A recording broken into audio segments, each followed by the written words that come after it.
There's a whole flock of birds coming to my get a drink of water at the bird feeder. Bird bath, I should say. I missed a whole bunch of them. They've already come and gone. Here's the remaining ones.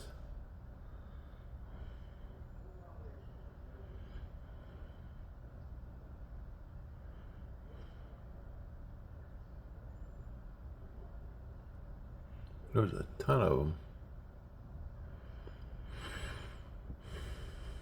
I have a heater. It keeps the water from freezing. And as you can see, it's a frozen morning.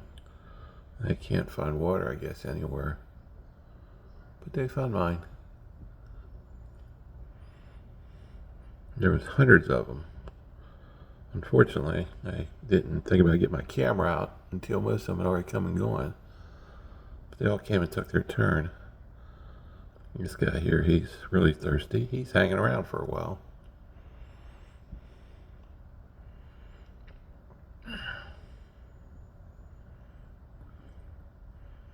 It's amazing. Some of them, they get enchanted. They like to look at their reflection in the water.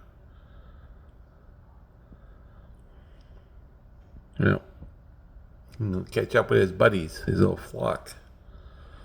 Okay, it's a cold morning. It's probably about 27 degrees out. Late January of the year 2026, Williamsburg, Virginia. Next time.